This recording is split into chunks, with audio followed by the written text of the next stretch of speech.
Olá, programadores JavaScript! Na aula passada vocês viram o que são operadores e nesta aula vamos estudar os operadores matemáticos. Vamos fazer alguns exemplos com cada um dos operadores matemáticos que existem na linguagem JavaScript. Nós temos o operador de adição, que nós já trabalhamos com ele algumas vezes, o operador de subtração, multiplicação, divisão, módulo, que retorna o resto da divisão, o operador positivo, que é aplicado aqui a um único operando, e por isso a gente chama ele de unário. Né? O operador de adição é um típico operador binário. Nós temos o operador negativo, que também é um operador unário. E temos também os operadores de incremento e decremento. Né? Incremento significa adicionar mais um ao operando que está recebendo esse operador. E decremento, diminuir um desse valor. Tá? Então, vamos lá. Vamos começar aqui com o operador, né, de adição. Como vocês já viram aqui, nós poderíamos ter aqui 7 mais 3. Isso aqui retorna para a gente o valor de 10.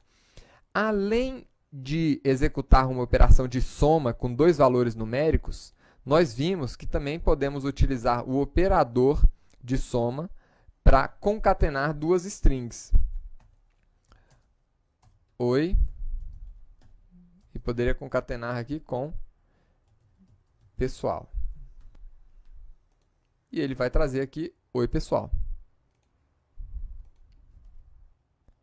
O próximo operador é o operador de subtração.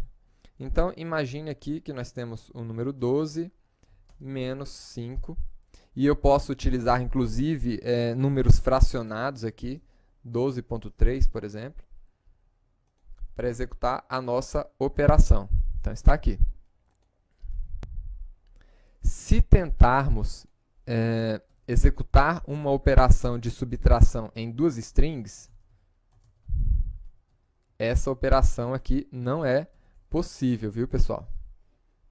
Mas apenas a título de curiosidade, ele retorna um valor que não é um número. Essa é a resposta do JavaScript para a gente. Vamos dar uma olhada aqui agora no operador de multiplicação, que também segue a mesma linha. Ele também não deve ser utilizado aqui com operandos que não sejam numéricos. Operador de multiplicação, subtração e divisão. Apenas o operador de soma ou de adição é que a gente deveria utilizar, que pode estar utilizando aqui com strings.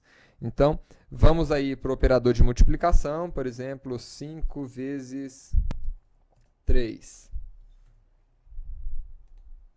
Então, temos aqui o resultado. Né? O operador de divisão segue a mesma linha aqui. Então, está aí a divisão. E o operador módulo? Aquele operador que retorna o resto da divisão aí para a gente. Né? Esse operador, o uso mais comum dele é para a gente descobrir se um número é par ou não. Então, vamos ver aqui como é que funciona. 5 módulo de 3. Então, está aqui. O resto da divisão de 5 por 3 é 2. E se a gente colocasse aqui 4 por 2? O resto vai ser 0. Então, isso aqui indica que o 4 é um número par. E é assim que a gente acaba descobrindo se o número é par ou ímpar para, por exemplo, zebrar as linhas de uma lista, por exemplo. Vamos ver agora aqueles operadores unários aqui, ó. O operador unário positivo e negativo. Né? O operador unário aqui positivo, ele mostra que o número é um número positivo. Né? Então, poderia colocar aqui mais 4. E também a gente pode utilizar aqui para transformar esse número, ou essa string, em um número. Então, ele tem essa propriedade também. Agora, o o operador unário aqui negativo, ele converte um número que em tese é positivo para um número negativo. Na verdade, esse operador unário aqui negativo, ele destina-se a trocar o sinal do operador aonde a gente está aplicando. Então, por exemplo, se eu tenho aqui mais 2, né? Ele vai converter isso aqui em um número negativo, porque ele pegou um número positivo e trocou o sinal dele. E se eu tivesse aqui um número negativo e quisesse trocar o sinal desse número negativo?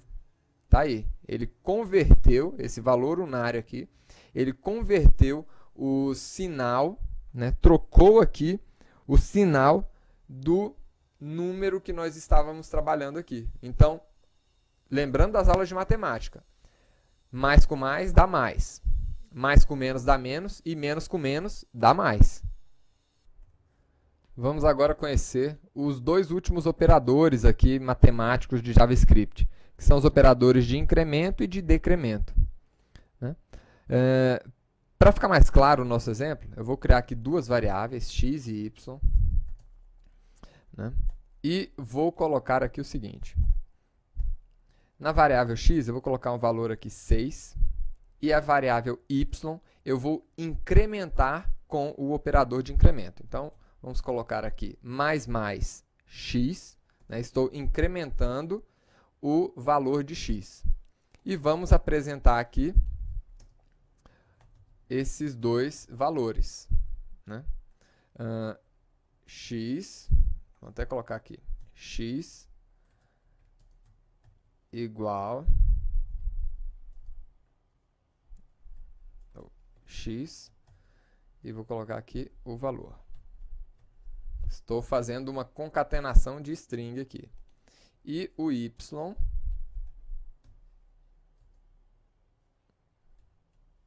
é igual, vamos colocar assim para ficar mais bonito, e o valor y. Vamos ver aqui o resultado. Então, x é igual a 7. Por quê? Porque quando ele chegou aqui para apresentar para a gente o alerta, ele já tinha incrementado o valor de x, que antes era 6, e colocou mais 1 para o valor de x. E o valor de y também é 7. O que é esse? O que significa esse incremento aqui? A mesma coisa disso daqui.